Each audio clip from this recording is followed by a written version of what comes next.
Thank you so much for tuning in to Culture Fix. Today I am joined by American pop legends, well, global legends definitely, 98 Degrees, who have given us timeless anthems such as Because of You, The Hardest Thing, Give Me Just One Night, Una Noche, and the underrated banger, but my personal favourite, Microphone. I think that needs a lot more love, um, as well as countless other hits.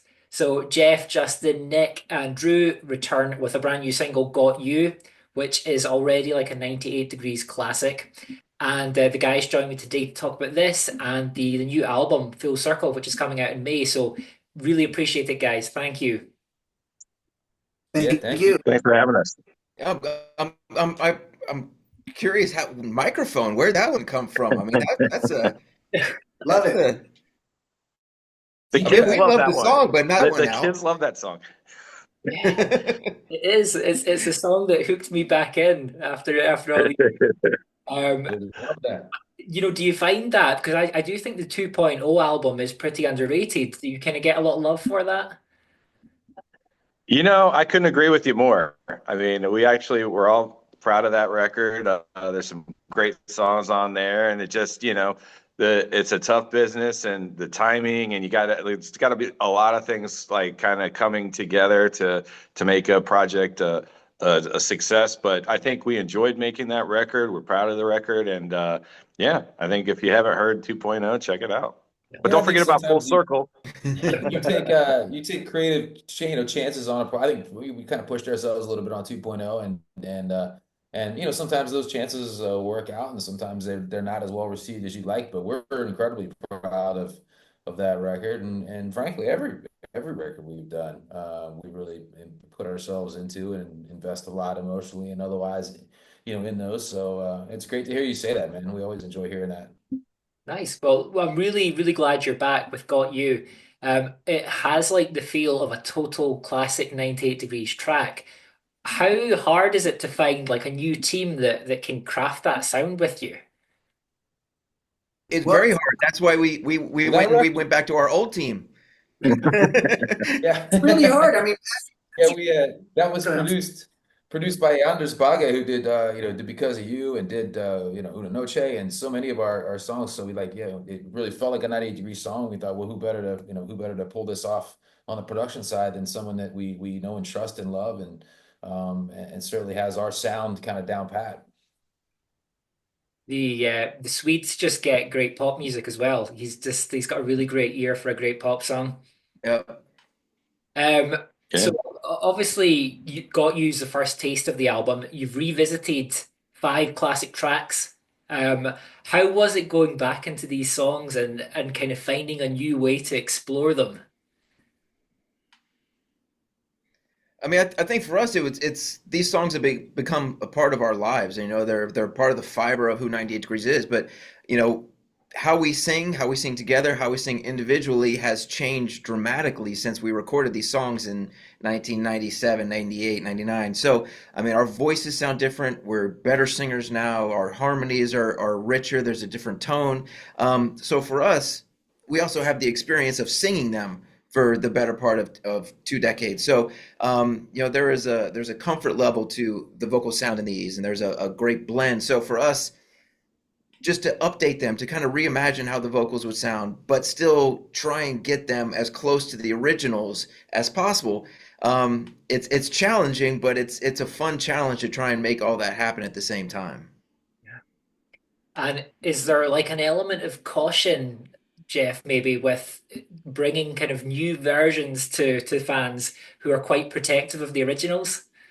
Well, you know what? We're protective of the originals as well, and that's part of the challenge. We've changed up, we've been singing these songs, in front of a live audience and adding twists over the years. It's almost like steering a ship and gradually going 1 degree. I mean, and pretty soon you're really off course. So, I think that for us, it was really kind of going back, re-listening to the original versions, not the way we do it live, and trying to recapture those moments. So we really tried to make a conscious effort to stay true to the way those songs sounded. And it really, if you A/B them outside of the fact that you have better technology now, so the mixes are a lot more clear, they're pretty close. I mean, I'm pretty proud of how we recaptured the moments. We wanted to Because look, we're fans as well. So if you go see, you're used to hearing a hit record that you love, that you grew up with, and you go see it live, and people really kind of revamp the whole thing because they're bored singing it. We didn't want to do that with these. We wanted them to sound almost exactly the same. Nice. And I think fans will be excited to hear that. Um, we also need to talk about the writing on Got You, because I know, Nick, you were one of the co-writers on the track. Now, kind of when you're writing, you're obviously at a different place in your life as to where you were when, 98 Degrees first launched onto the scene. How do you approach writing a track, and kind of what do you get inspiration from? Yeah, I mean, writing is one of those things where it could be kind of dictated by the day you're having in that moment, or something that happened on the way to the studio. It's really it really kind of is dictated by where you are. Sometimes you go in with a concept, but oftentimes it'll start with a melody, and then okay, well, let's try to find a concept that fits with this melody. Justin, is there a track that you are particularly excited of the new tracks for fans to hear, of some of the new original ones that are on the album? Well, there's there's a few, but I think Stranger Things is something it's one of those ones where we sort of like went a little bit like towards the edge of the 98 degree zone, something a little different and fun. And I just yeah, it's just a fun track that some songs you just hear and right away you're like, oh, that really sounds like it could go somewhere. And I think Stranger Things to me is one of those songs. I'm excited to hear it. Drew, do you say you've got a favorite of the new set of original ones? Um, yeah, I mean, I think Stranger Things is great. I think Got You's great. One that I'm partial to is because I'm vain, and I wrote it. It's called "Same Mistake," and it's basically the 25 years later of Hardest Thing. So I was listening to Hardest Thing one time, and I actually paid attention to what the lyrics were saying for once. And it's actually a very, very sad story. You're in love with somebody, but you're not going to go with them. You're going to, stay where you are. And so Same Mistake is all about, I'm not going to make that same mistake. You show up on her door 25 years later, and you basically, you beg for a second chance. So for me, I thought that was a fun concept to kind of play with. And me and my writing partner just had a lot of fun with that one. Well, I guess a question for all of you is, do you enjoy it more now? Are you enjoying like being 98 degrees more now than you did originally back in the 90s, or is it just the same sort of fun that continues? I think we're having more fun. I think our fans are having more fun at the shows because they can drink and party, and it's sort of like their night out on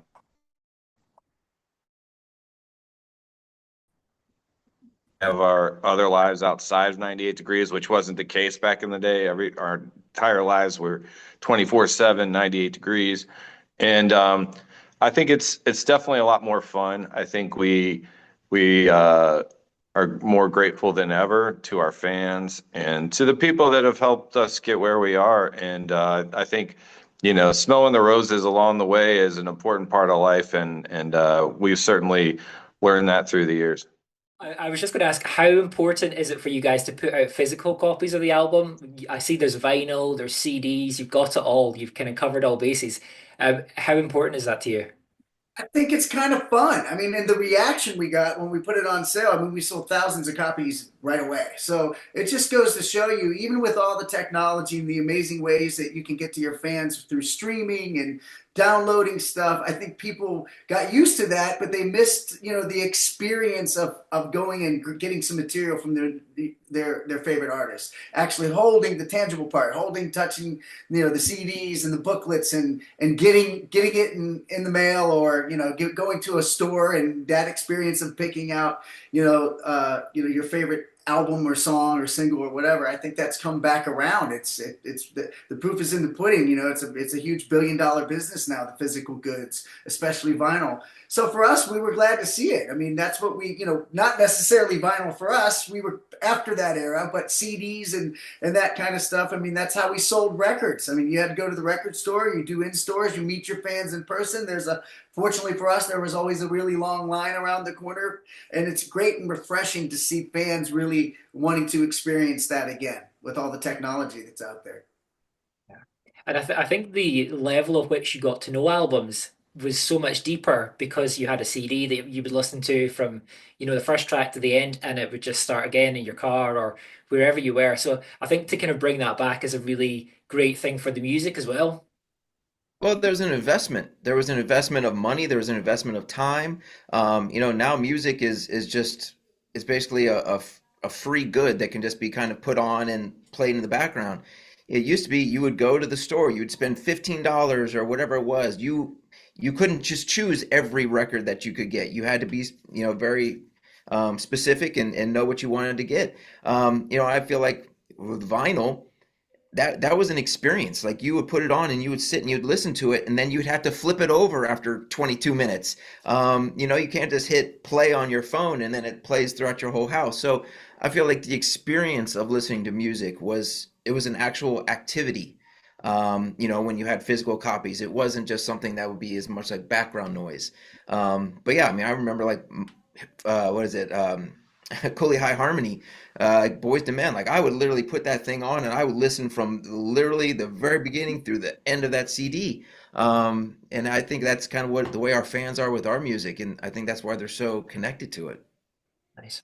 And, and I think from an artist point of view too, there was knowing that it was an entire experience, right? It wasn't just a single driven market. It was an entire experience you were trying to create. There was a lot more ownership in putting together a great album, a great body of work that told a story sometimes, and the artwork that went with it. And it was much more of an immersive, to Drew's point, an immersive event. And I think from the artist perspective, I think artists in general, took real ownership in putting together a great album, and not just, looking for a good single. I think there's definitely a lost art in that. Um, I need to ask about your voices because they sound so good on the track, and it's really just like listening. Well, we even said they sound better. How is that as a process, like taking care of your voice? What steps do you take? Because I know obviously it's quite easy to damage your voice, especially if you're using it all the time. Well, probably not enough. I mean, we probably should do vocal exercises and take lessons. I mean, I know that I don't, but I think we sing a lot. We all sing a lot, and especially when you're on tour, and a few of us record all the time demos. So I think we probably could do the vocalization and exercises. I mean, I downloaded a vocal program, and I've yet to yet to use it. I should probably do that, but I think it's just it's kind of like for us riding a bike. We've been doing it so long and we do it so often together that we've been fortunate enough that our voices have held up. Brilliant. Well, the music has stood the test of time, and obviously it is as loved as it ever was, and if not, is more loved. What is the key to making a timeless song? And I know this is an impossible question because if everyone knew, we'd all be doing it. I mean, I It's think that. part of it's the melody. I mean, the melody that just hooks you. I think it's also a story that people can connect with. I mean, I think that's the biggest thing for our hits.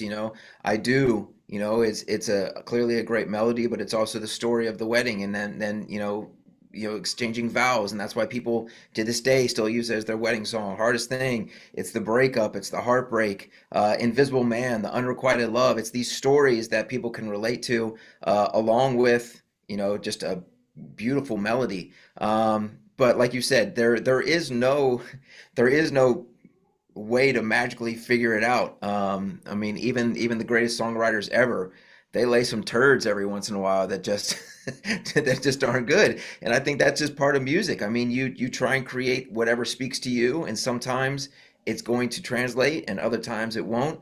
So I think for us, we've just been very fortunate. If you could give yourselves one piece of advice, going back to the start when things were kicking off and starting for you guys, now with hindsight and a bit of experience and kind of life behind you, or kind of what would you say to yourself to make that process easier? Yeah, I think it would probably be enjoy the ride a little bit more than we allowed ourselves to. When you're in the thick of it and there's so much pressure and so much going on, and you're exhausted, and I don't think that we we learn to appreciate it in the moment as much as looking back, we wish we would have been able to. So I guess that's probably the piece of advice I'd give myself is, hey, enjoy the ride a little more. Enjoy where you're at in the moment. We're able to look back in hindsight and really appreciate all those things we got to do and the experiences. But I wish I would allow at least myself to enjoy it more in the moment. Justin, any advice you would give your younger self? Well, don't be like Nick. Enjoy the moment. No, I think we all were guilty of that. I think, it's important to work hard and to treat people well and to enjoy the ride. I mean, every day you get is a good day. And I think, it's important to just try to do what you love, try to surround yourself with good people and treat everybody well, even if they're not necessarily your people. But I think, that served us very well throughout the years. Good advice for everyone.